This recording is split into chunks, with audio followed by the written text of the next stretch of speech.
Well, it looks like How to Train Your Dragon is dressed to impress, at least according to the most recent box office news. And you know what?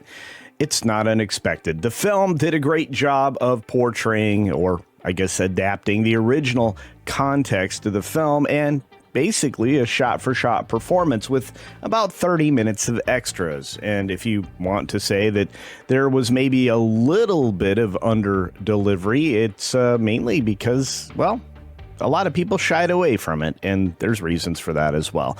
Let's get into the box office weekend. Here we go. Now, before we get started, just a quick reminder, please double check you're still subscribed to the channel. That's right, it doesn't take any time, it's absolutely free, and it will make it so that you don't miss a thing if you turn on the notification bell and turn on all notifications. And if you want to watch 2 videos back to back, it almost assures that you will regularly see content from me, which I'll appreciate, and so will you, because you'll be entertained and informed.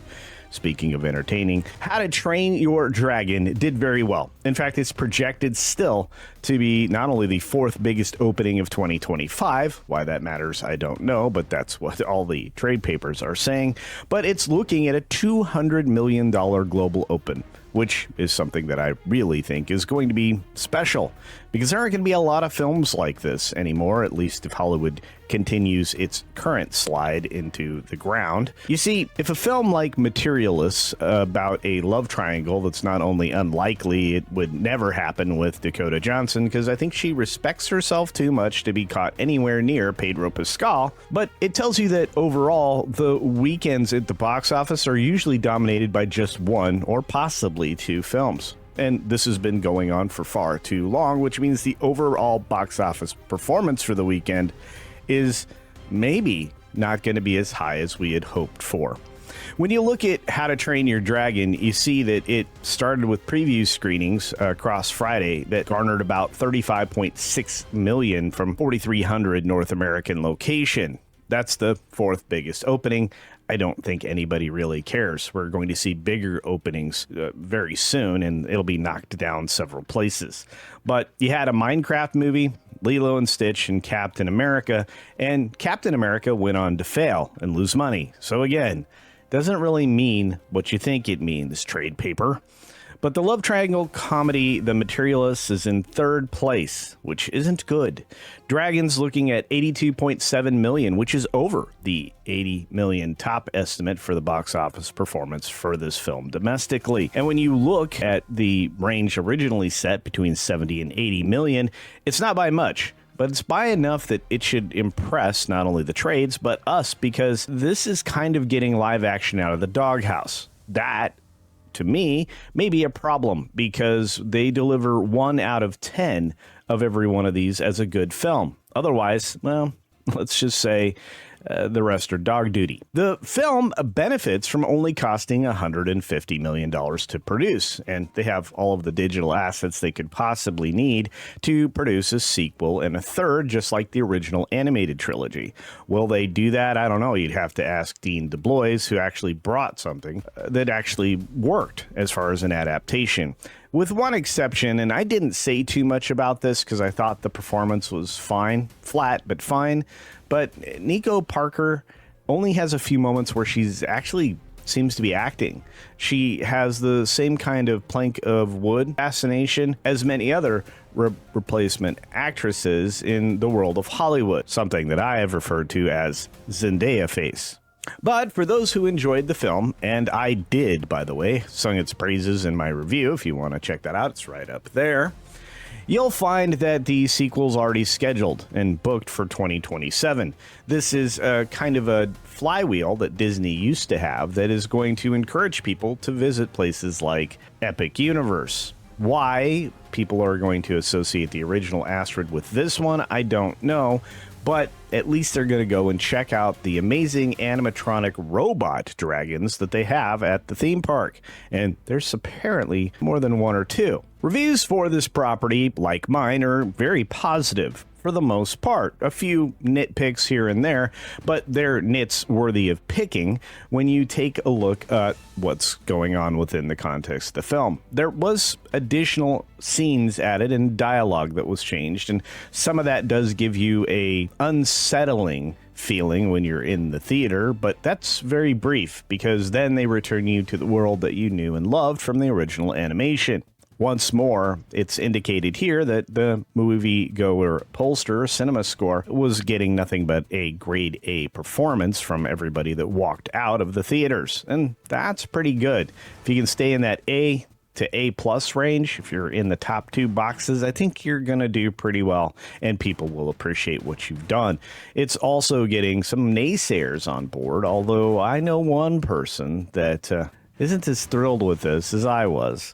Now, A24's Materialists, the film opening in third, features Dakota Johnson, Chris Evans, and Pedro Pascal. One of those people you should pull right out of there and make this more of a rom-com between two people, but I guess that wasn't the point of the film. It had to be a love triangle, and with one of the most unlikely and unattractive best guys out there, Pedro Pascal. No wonder Disney left him in a mask for so long on The Mandalorian. And I kid.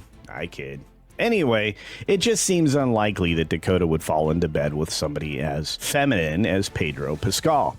But the world seems to be pushing men that direction, and the men are pushing back. Regardless, I find it odd that the Materialists in third place is being touted by the trades at a $12 million performance. And the only reason to tout something like this is the fact that this is A24's third ever best performance. Third ever best performance. I don't know. Third best ever performance? There we go. Regardless, the only thing that did better, or the only things that have done better, is the terrible film Civil War, which made me kind of hate Alex Garland, and Hereditary, which was $13.5 million. And that's likely going to be where it stops. This film will creep and crawl its way maybe to $20 million by the end of its performance here in the States. Because I'm going to tell you, people exited the theater and that film with a B- and not positive word of mouth. The project itself cost $20 million, and basically this thing might squeak to break even because it can sell itself to streaming services. And because of that poor performance, in my estimation, the second place film is even that much more impressive. Disney's Lilo and Stitch is probably the best opportunity they have to get close to that $1 billion goal. It just isn't going to. At $355 million in total so far domestically, it's already starting to fizzle out, as it's falling about 50% on a day-to-day basis versus the previous week. And if that continues, it's going to come up far short of that $1 billion pipe dream. However, it may actually bring Disney back to even on their balance sheet for the year because of all the mass failures that they've had up to now. And as disappointed as I am with the box office performance of Ballerina, it still hung in there in fourth place. But despite some very positive reviews and the good news, which I talked about, this not being a girl boss style film like a lot of the Marvel things, a fall of 64% across the board is devastating for a film like this, especially with a less than optimal opening.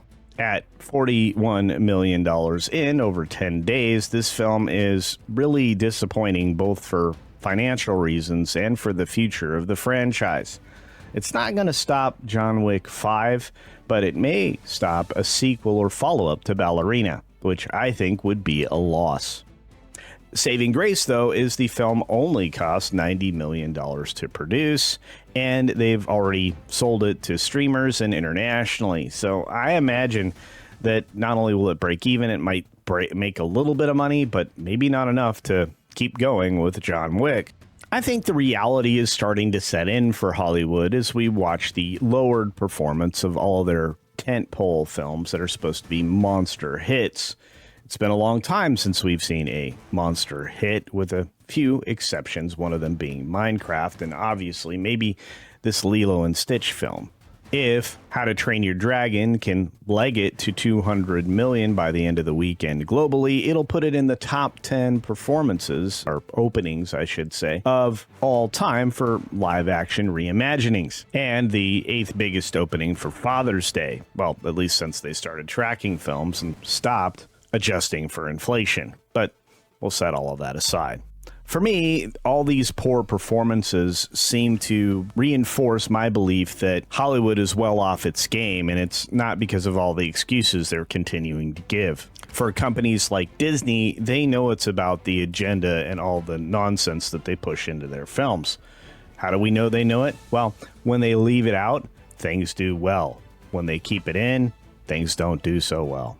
For Universal, things are looking up, and they have been for quite some time.